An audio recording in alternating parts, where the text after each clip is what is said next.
Hadirin, tapi jika kita lengah,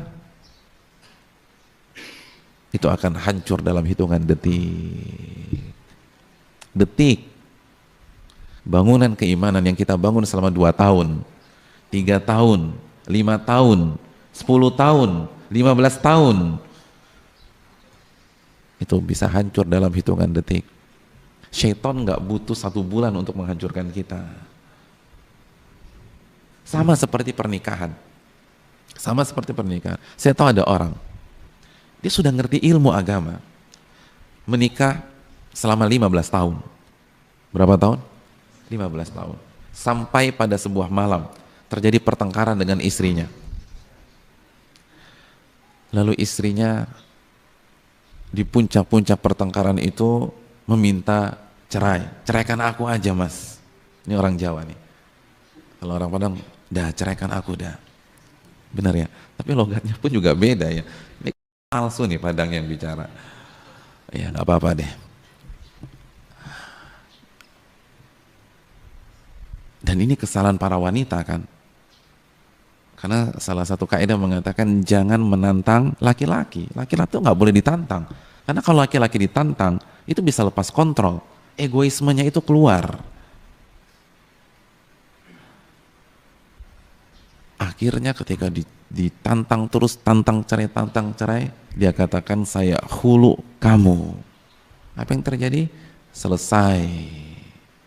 Karena hulu bukan talak. Tidak ada hulu, 1 hulu, 2 hulu, 3. Begitu diucapkan, pernikahan selama 15 tahun berakhir. Seluruh air mata, seluruh keringat, seluruh harta yang dikorbankan untuk membangun bahtera rumah tangga selama 15 tahun hancur dengan 1 kalimat hulu. Selesai. Hadirin, menghancurkan lebih mudah daripada membangun. Saya yakin yang hadir di hadapan saya itu telah melakukan proses yang cukup panjang untuk bisa meyakini bahwa dakwah sunnah adalah dakwah hak. Itu bukan 1-2 hari, itu pencarian bertahun-tahun untuk bisa merubah penampilan agar sesuai dengan sunnah Nabi. Itu bukan dalam waktu 1-2 minggu, tapi berbulan-bulan untuk bisa meyakini ketauhidan dan menanggalkan segala bentuk kesyirikan. Itu tahunan hadirin. Maka jangan hancurkan karena kelengahan kita. Jangan hancurkan karena kesombongan kita. Jangan hancurkan karena kita buka pintu kepada syaitan. Saya tidak menuntut jamaah untuk tidak berdosa, karena mustahil, kullu bani Adam khata'. Tapi jangan bermain api. Jangan secara sengaja buka pintu dan kasih masuk syaitan. Karena syaitan tidak butuh banyak waktu untuk menghancurkan kita. Hadirin yang dirahmati oleh Allah Subhanahu wa taala. Coba kita renungkan apa yang terjadi dengan bapak kita Nabi Adam alaihissalam. Apa yang membuat beliau turun dari surga? Berapa kesalahan? 1. 1 saja. Bukan 10 kesalahan. 1. Fawaswasa ilaihi syaitan. Dalam surat Taha ayat 120, 121, 122, 123. Qala hal adullu ya qala ya Adam hal adulluka ala syajaratil khuldi wa mulkin la yabla. Maukah aku beritahu sebuah pohon yang apabila buahnya dimakan itu engkau akan kekal dan akan mendapatkan kekuasaan yang tanpa batas. Akhirnya Nabi Adam dan Hawa memakan buah tersebut. Saya ingin bertanya, ketika mereka berdua, Nabi Adam alaihissalam memakan buah tersebut, beliau sadar tidak akibat dan efek sampingnya? Tidak. Itulah kehebatan syaitan. Syaitan ketika ingin membuat kita hancur, tidak dijelaskan akibatnya. Karena kalau dijelaskan akibatnya, nggak ada yang mau hancur, nggak ada yang mau melakukan penyimpangan, tidak ada yang mau melakukan kesyirikan, tidak ada yang mau melepas dan menanggalkan pakaian kesunahannya. Syaitan nggak jelaskan. Justru sebaliknya, syaitan mengiming-imingi hal yang tidak ada dalam kenyataan. Buah yang kekal itu nggak ada. Wa mulkin la yabla, dan kekuasaan yang tidak akan hancur ketika memakan buah itu hanya omong kosong syaitan. Maka ketika syaitan makan, maka ketika Nabi Adam makan, apa yang terjadi? Fabadat lahuma sawatuhuma.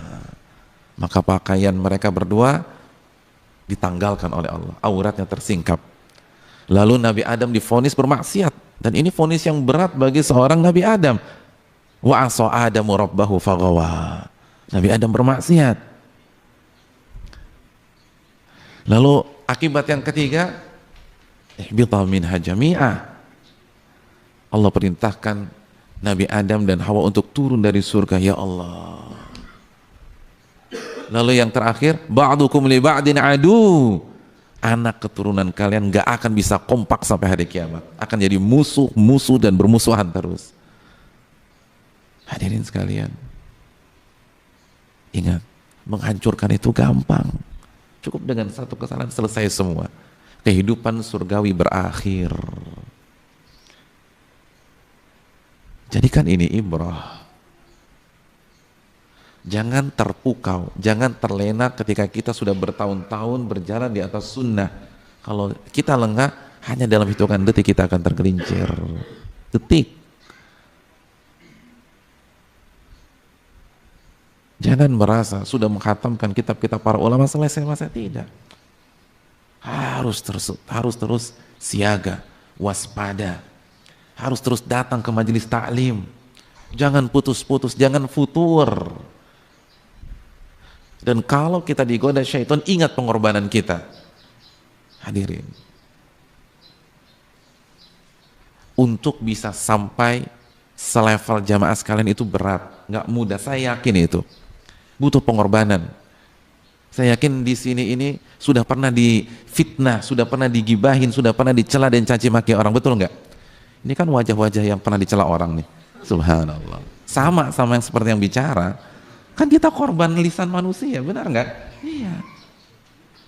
Jadi pengorbanan kita udah banyak, jangan kita hancurkan karena kita lengah, karena kita bermain api, karena syaitan akan terus menyerang kita.